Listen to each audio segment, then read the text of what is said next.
bless you. That's not. Oh, please. We can put this over here.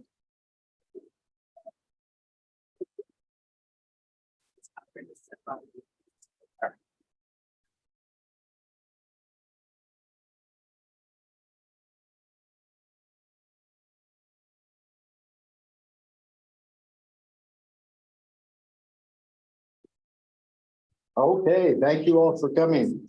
Those who are here in person and those who are joining us virtually. It's a great pleasure to welcome Ambassador Todd Robinson, Assistant Secretary for International Narcotics and Law Enforcement Affairs. Todd is one of our stellar career diplomats for the United States of America. He has served as ambassador in Guatemala, Sharjah, and Caracas, where he had a wonderful time that maybe we'll hear a story about. And he's also been senior advisor on Central America in the Western Hemisphere office, and he worked previously in INL, where I also had the pleasure of working with him there, as in a few other places. And he had some other assignments in other parts of the world, including Consul General in Barcelona, which was a nice shift. But INL, as we call this, International Narcotics and Law Enforcement Affairs in the Department of State, is really one of the key bureaus at the State Department, addressing some of the toughest problems in the world, trying to build partnerships with governments around the world, with other parts of the U.S. government that deal in these troubled areas of international crime, particularly international drug trafficking, but trafficking in everything they deal with. And they also have the really tough job of trying to help fight corruption around the world, especially with partners who are interested in fighting corruption, which is, as we may hear, is one of the challenges in dealing with corruption. You really, in all of these areas, you have to have partners that are willing to work with you. And if you do, INL is there to help build and strengthen those partnerships. So it's a great pleasure, Todd, to have you here. Please come up and share some remarks. All right, thank you.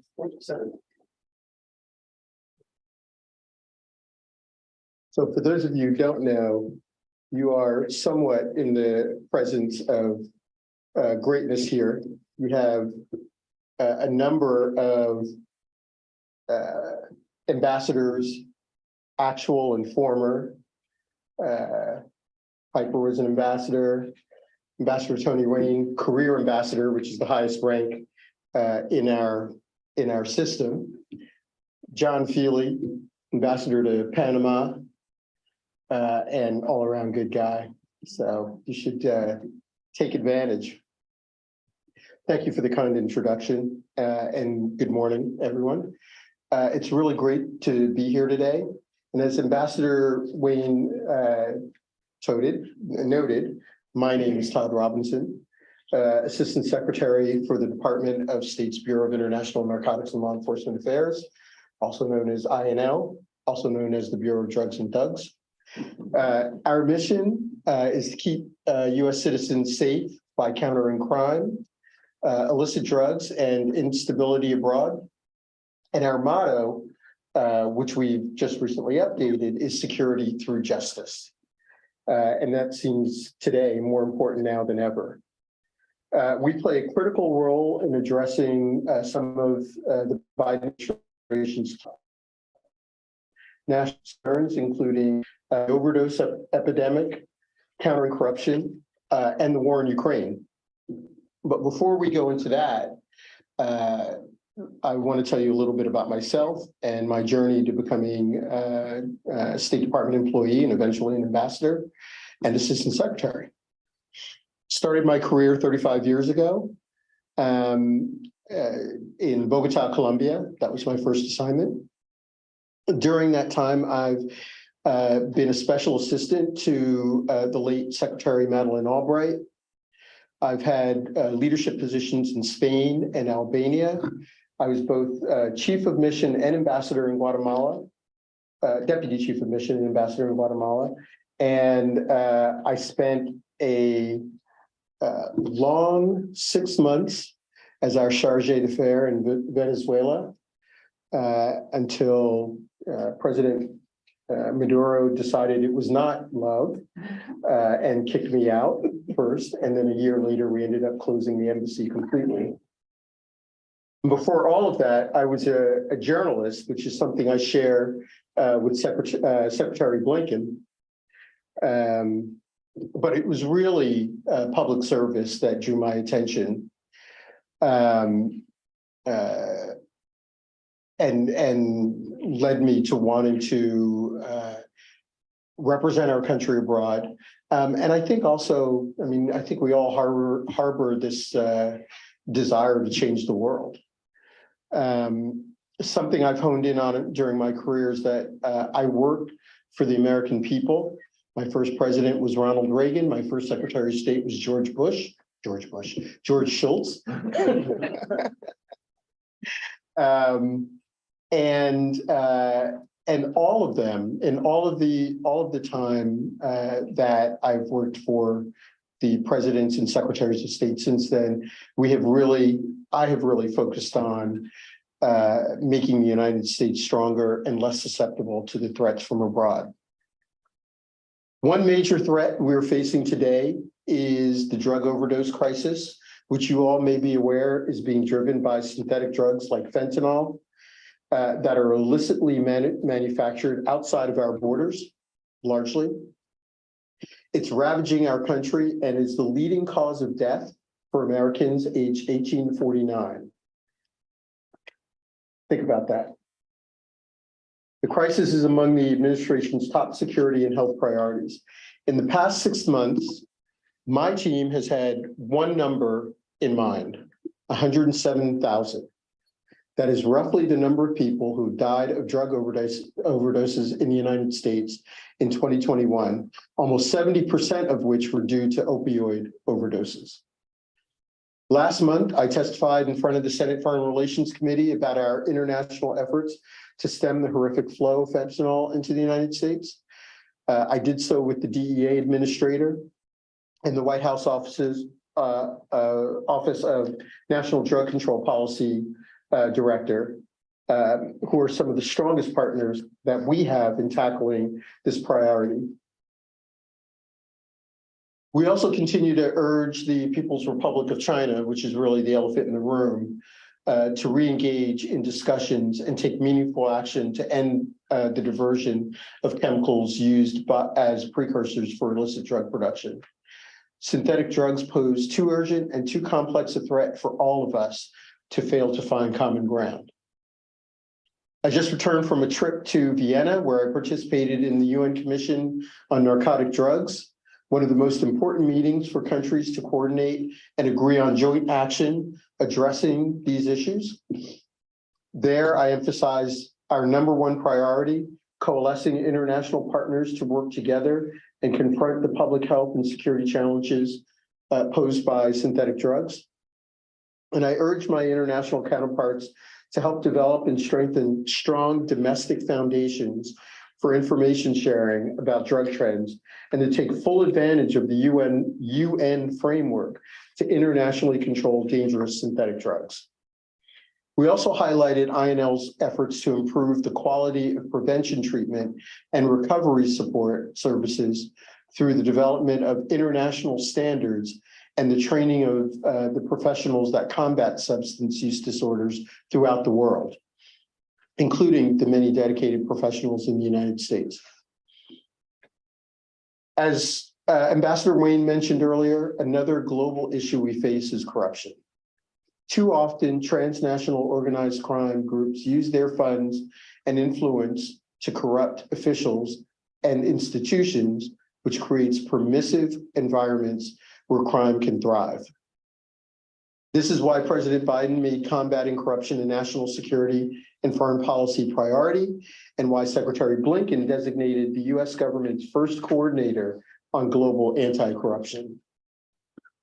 We know that to defeat corruption, we must work with foreign governments, the private sector, civil society, international organizations, and members of academia to ensure we build trust from the ground up.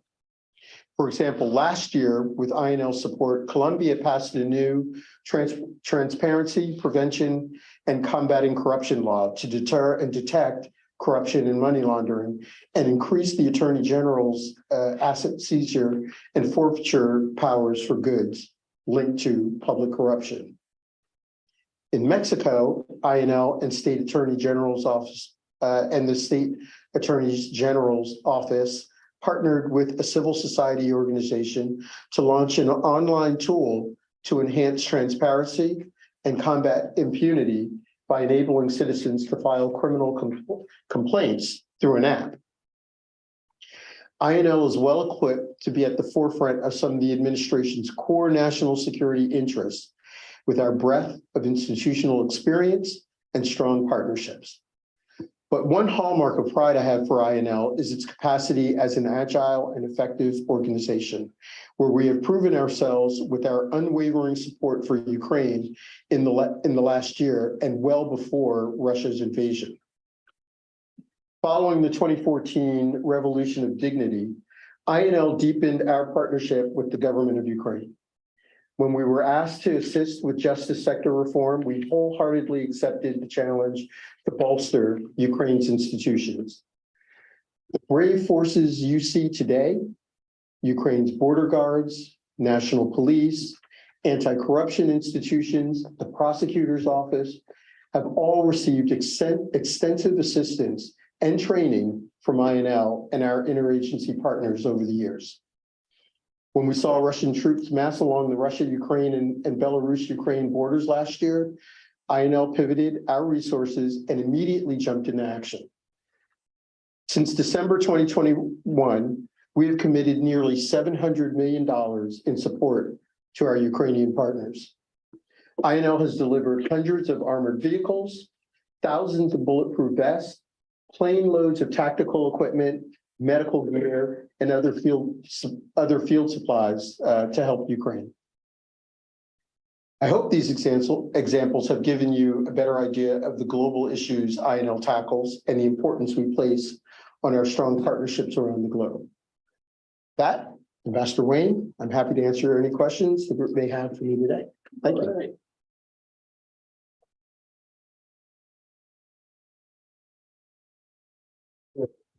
Yes, bring your coffee. I have my coffee up. So we'll have an informal. We'll have an informal chat. Thank you. And I'll grab my coffee here too. Oh, So it'll can I take be, your seat? no, it's all right. You just took the place where my coffee was sitting. All right. Well, it's great to have you here, Todd, Ambassador Robinson. Thank you. As I said earlier, I think INL is one of the underappreciated overachievers at the State Department, playing a key role in so many really difficult problems, from drug trafficking to the vast array of transnational criminal organizations that exist, and then the really difficult task of trying to help partners strengthen their justice systems and deal with corruption, which are related, but not the same thing. They work in about 70 countries around, 90 countries around the world, 90 countries around the world. And so in many of the embassies where I served, INL was just a key element and was often really the liaison with our law enforcement agencies and could speak diplomat and speak law enforcement at the same time, which is very important inside the US government, as well as working with partners around the world. So Todd, maybe say a little bit about some of the best practices for success in some of these areas. Maybe first just talking about a little bit about drug trafficking and dealing with drugs, because it is one of the most lethal problems that we face right now in the United States. And we have challenges with one of our neighbors, our southern neighbor, where much of this the deadly drugs at least get mixed together and shipped northward. But the precursors for those drugs come largely from China. And so there are at least two big phases in dealing with this problem. And maybe just say a little bit about how you look at that. Well, obviously it's a really complex problem. We are in a situation now where China largely does not engage with us diplomatically or really in any other sphere except for maybe the economic side. So one of the things we've had to do is really be creative and be humble, because if we're going to deal with China, we've actually had to ask for others' help. Part of the reason I went to Vienna was to meet some of my counterparts from countries around the world, some of them close to China, others of them not so close to China, but countries that China does talk to, and ask them for help. Make sure that they are in their engagements with China, raising the fentanyl issue, or I should say, raising the synthetic opioids issue, because as you know, for us, the problem is fentanyl. In the Middle East, the problem is Captagon. In Africa, it's a different drug. In Asia and Oceania, it's a different drug altogether. So, but the precursors for almost all of these drugs are all coming from China. So if we can develop a coalition, a global coalition that will, at the very least, raise these issues with China, at most, sit down with us to strategize about how we can get at this issue together, we might be able to see some movement.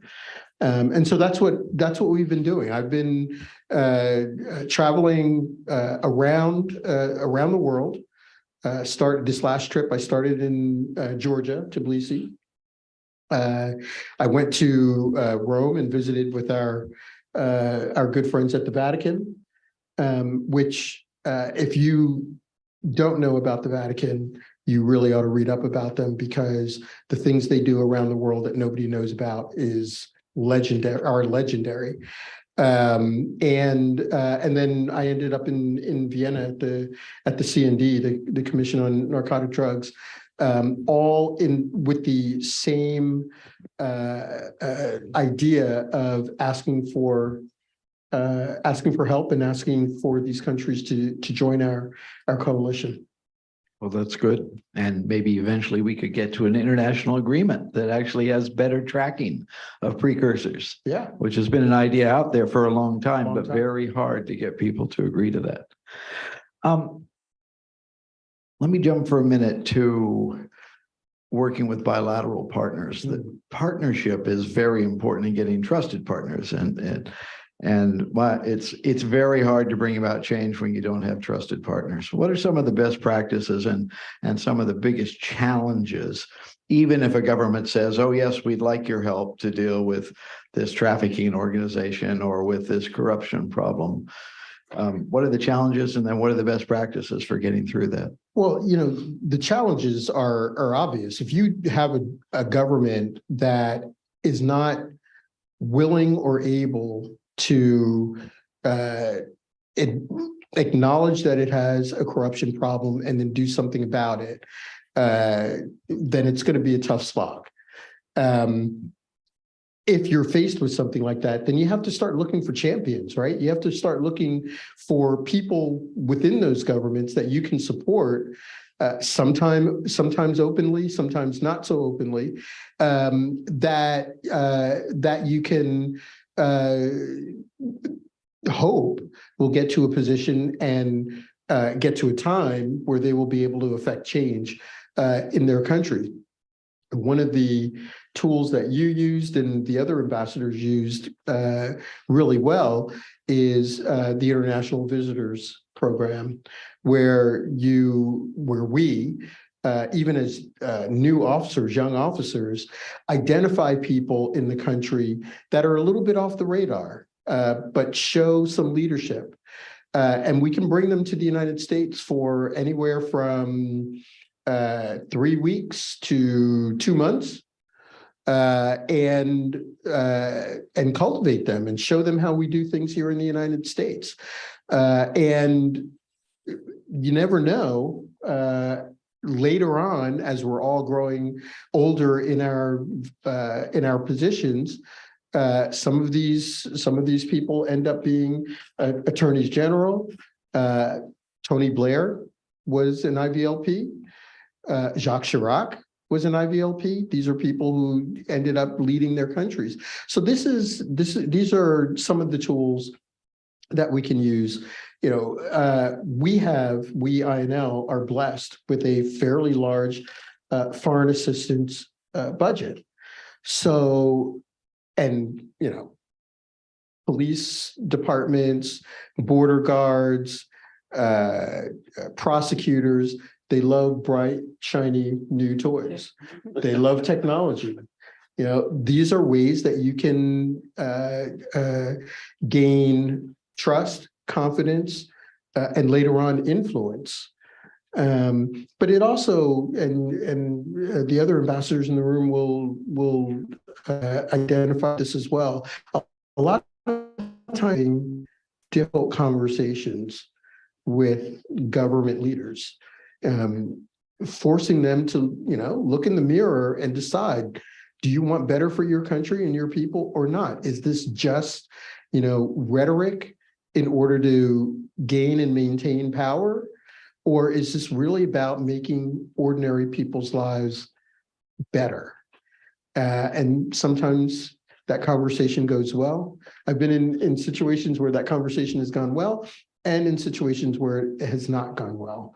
But you have to do it. We have to do it. At the end of the day, it only benefits the United States if we have partners that want to do the right thing, that want strong democratic institutions, that want a strong economy that are open, that is open and can compete on the global stage.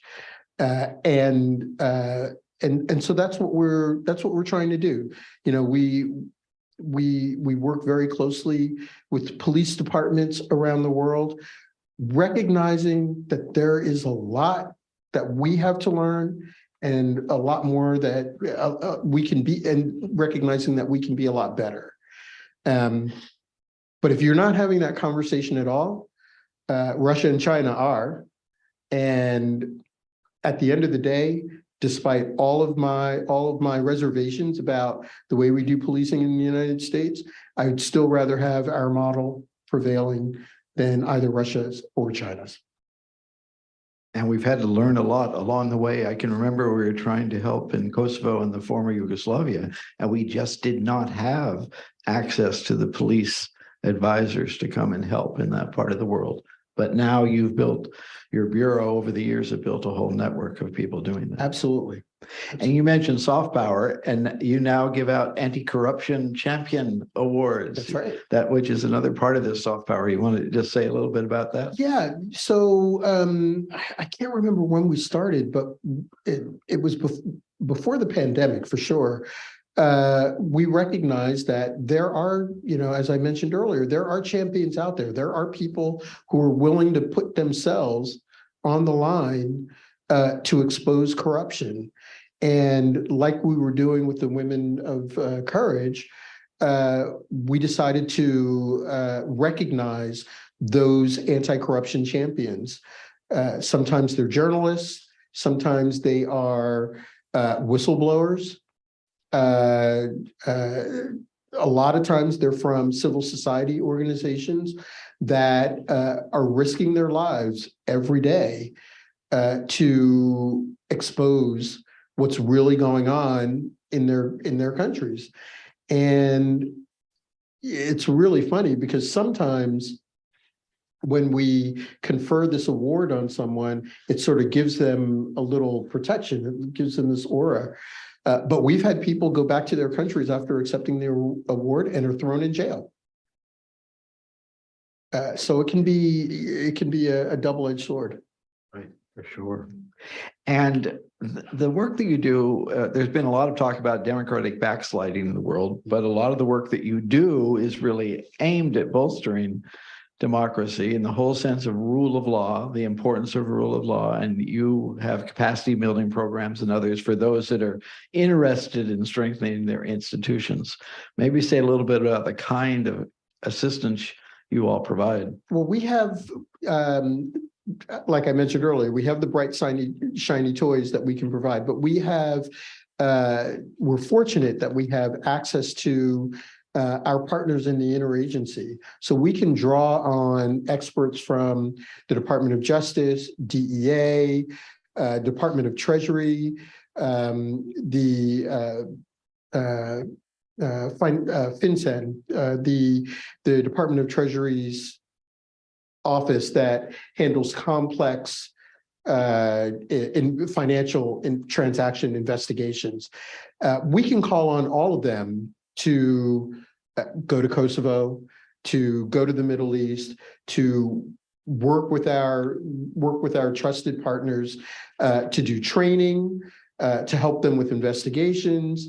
We have access to the FBI forensic labs, so we can help countries do investigations, either sending people there or bringing their evidence to the United States. We have access to all of that. We also have a very close relationship with a number of state and local police forces around the country, which is great because they have language ability. So we can get police from California or Washington State or Oregon to go to Asia because they have this access to language. We can get Creole speakers from New York and New Orleans to go to Haiti, which is a country that is right now in free fall. They need a lot of help. The Haitian National Police needs a lot of help, and we can draw on our relationships with these state and local partners to go and offer that assistance. Well, that's great. Now, one of the other areas you pursue is going after the money. Money trail is really important for criminality of all kinds. Maybe you can say a little bit about the work that's underway here, some of the progress and some of the challenges. We worked very hard over a number of years, and I think some of the ambassadors in this room have worked on this as well, to develop a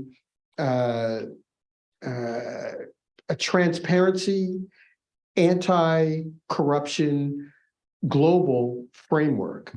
In Europe, it's the Financial Action Task Force, Edgemont. And FATF. and then Edgemont is the FIU. Exactly. Edgemont is the Financial Investigative Network that the United States, most European countries, some Asian countries, a number of African countries all belong to. This allows us to identify those countries that are not doing the right thing. We can, as a group,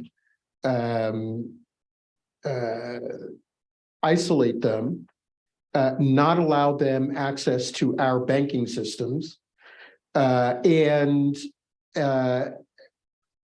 if they're willing, offer them the necessary tools to meet the requirements of this architecture that's been set up.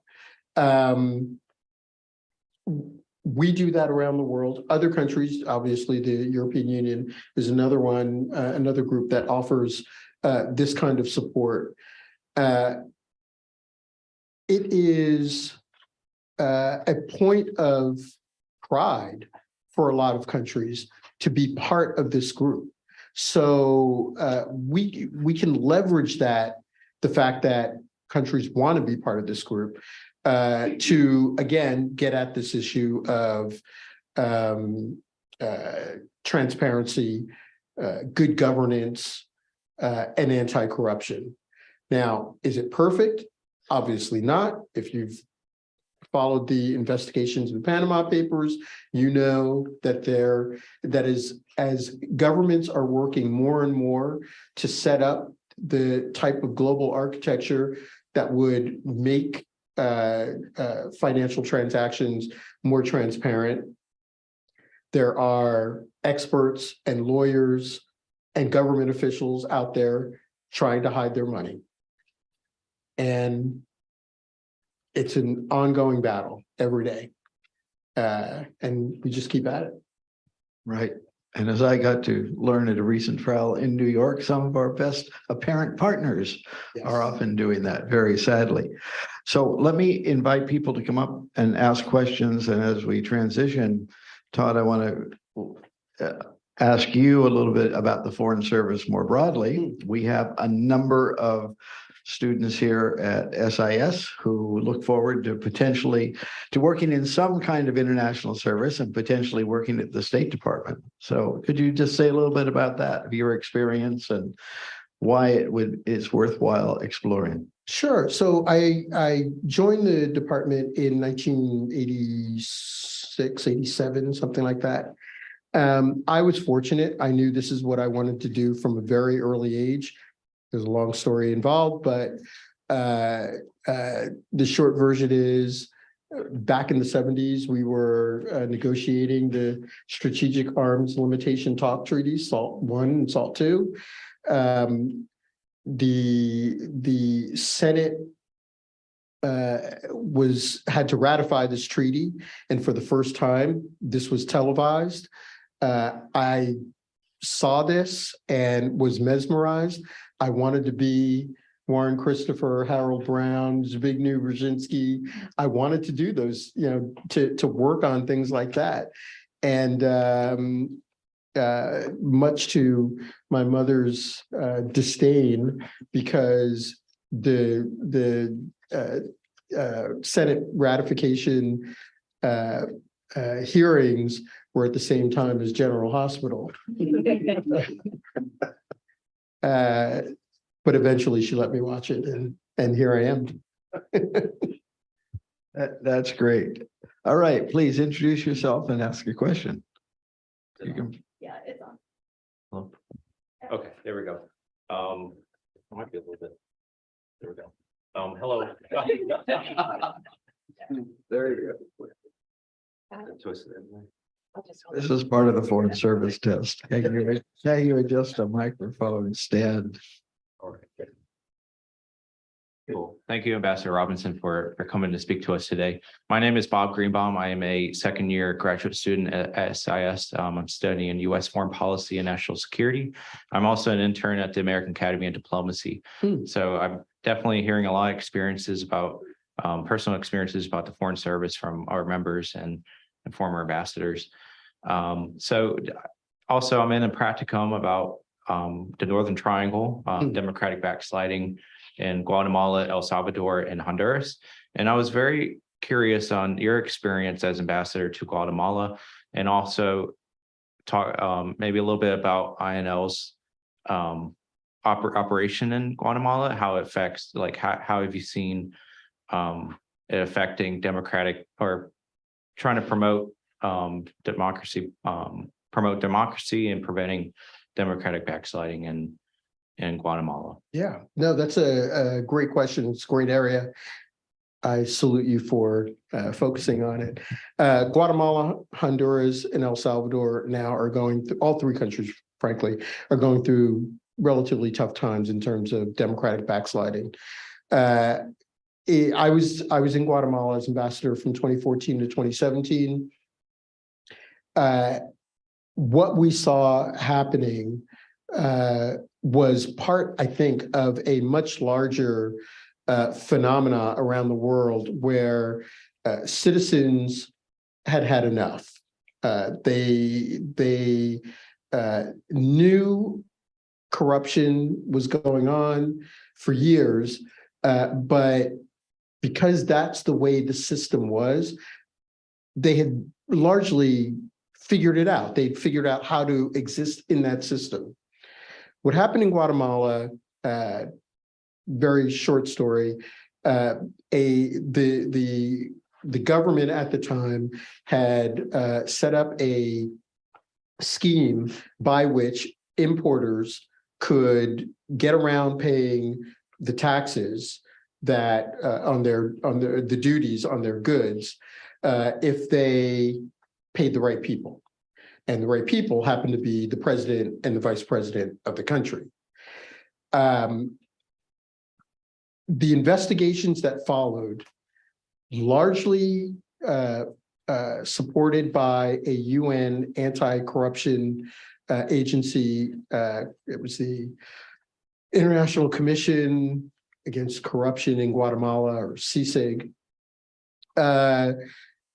working very closely with the Attorney General's office, which was heavily funded by my bureau, INL, were able to do the complex investigation that directly implicated the president and the vice president of the country. Eventually, the president went to jail, the vice president went to jail, half the cabinet went to jail, a third of the Congress went to jail. 4 of the 5 previous presidents of the Congress either went to jail or are now fugitives of justice. Central America had never seen anything like that before. The protests that led to the president stepping down spread to both El Salvador and Honduras. 2015, that was the high watermark. What we've seen since then is a determined effort by the networks. I have to be careful here because El Salvador is a little different, but certainly by the elite networks in Honduras and Guatemala to make sure what happened in 2015 never happens again. So they have taken over the Congress, they have taken over the judicial system, they've taken over the Attorney General's office. The heads of pretty much all 3 of those organizations have been sanctioned or designated by the United States as corrupt or anti-democratic actors. El Salvador is a little different. They have a president who has taken a different path. It is, I think, still largely corrupt, but I think he is moving El Salvador into a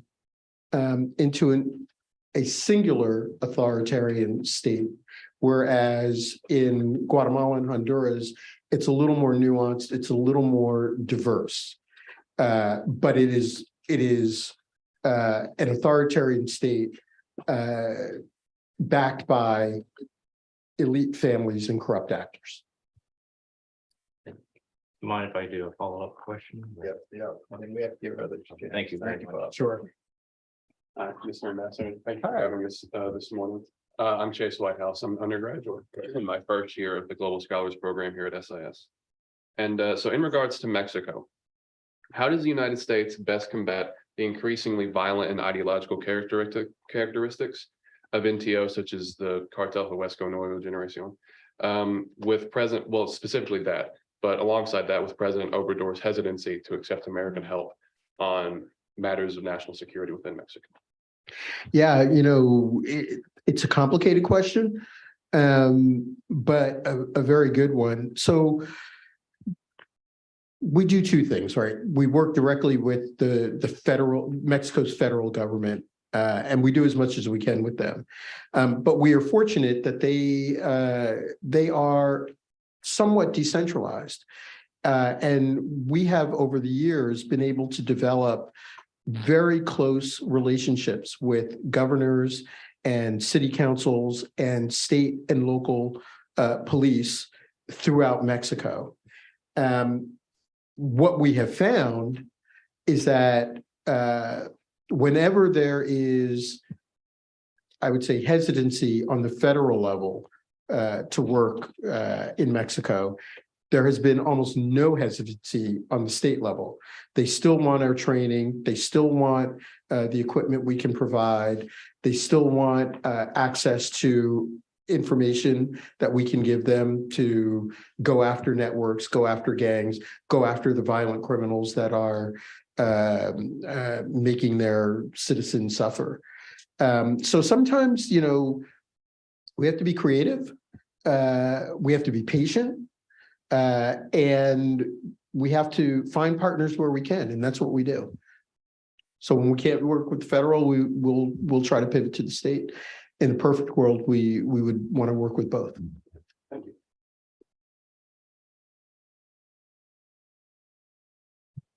Hello, good morning. Thank you so much to the both of you. I am Dina Pevich. I am a junior at the University of Iowa, and I'm actually interning this semester in INL in the Office of Europe and Asia. So I have been exposed to a lot of the great things that INL is doing around the world. So Assistant Secretary Robinson, I was wondering, throughout your time at INL, what has been one program that maybe INL helped develop or had some sort of hand in that you're the most proud of, or maybe you feel is one of the greatest achievements of INL? Wow, that's a great question because we do so much. I think one of the things I'm most proud of, and I was exposed to it actually for the first time when I was a deputy assistant secretary in INL. We have, and this is not a secret to any of you, the Middle East is one of our toughest areas. It has been historically for a long time. We have developed a really great relationship with the Palestinian Authority and the security structures in Israel that allows us to, even at the worst of times, maintain communication, collaboration, and cooperation between Israelis and Palestinians in the West Bank. And I shudder to think about all of the complexities that goes into that. But we have such great people working in INL who've been doing this for a long time. And we've built up such good credibility on both sides that it's clearly one of our hardest foreign policy challenges, but we're still able to work there. And that makes me really proud. Thank you so much. That's wonderful. Thank you. Mm-hmm. Thank you very much, current junior SIS. Can you please speak to current and emerging technologies and how those are impacting INL's mission, particularly with cryptocurrency and money laundering? Yeah, well, so the great thing about INL is we're not experts in everything, but we have access to experts in everything. Cryptocurrencies, the whole crypto network is a challenge, not just for INL, but for law enforcement across the board, because large amounts of illicit gains, we know, are moving through all of these different technologies. But it's not just, it's not just Bitcoin, right? It is also just normal social media, Snapchat, Facebook, Venmo, Zelle, all of these criminal networks are using all of these other networks, not just to move money, but to move drugs.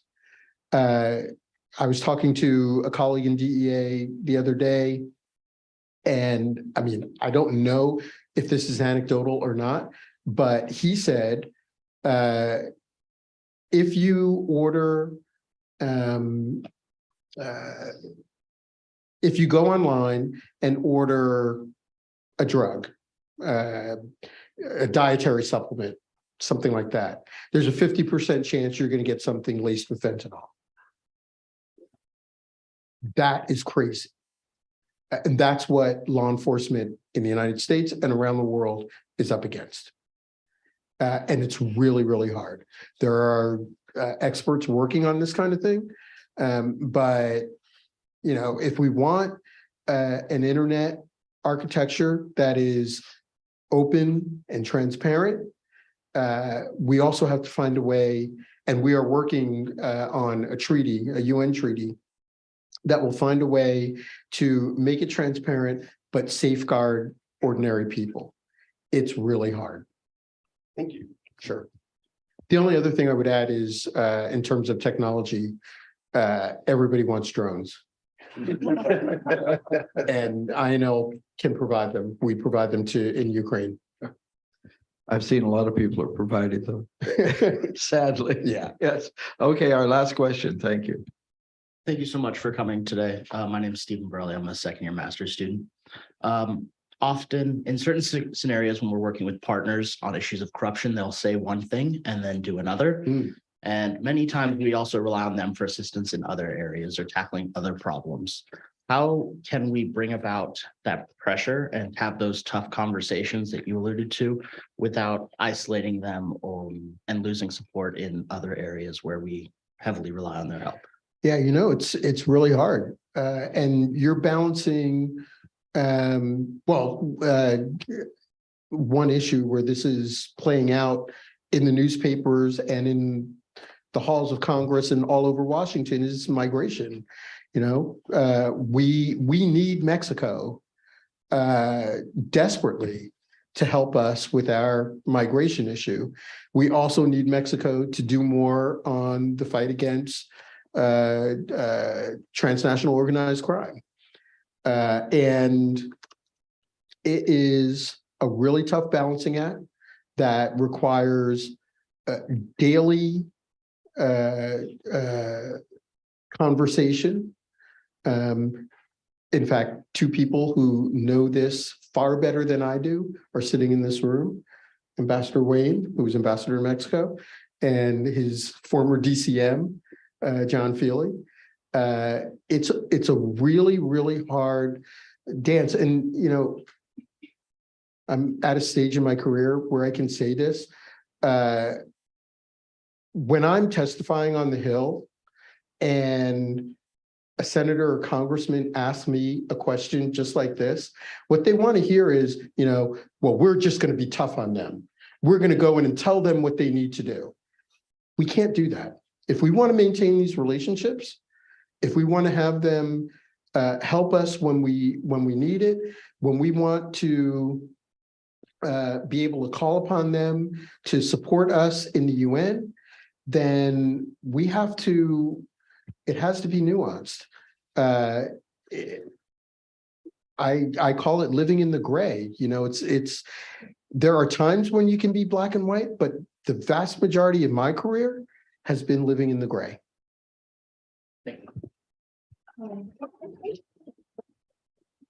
Well, that's right. Thank you very much. Thank you very much, Todd. Thank you, Ambassador Robinson, and especially for ending on this vitally important relationship we have with our southern neighbor, which is also deeply challenged at this moment, not only over drugs, on how to handle migration, how to handle some trade issues. That just comes with the territory. And being a diplomat means that you're often working in that gray area and trying to find solutions that brings everybody along. Sometimes you don't get there, but many times you do. So thank you very much, Ambassador Robinson, for joining us today. Great question.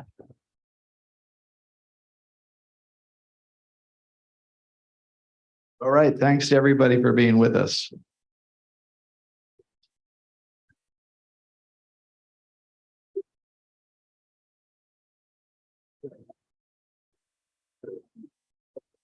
Oh, I was just there. Yeah, I know.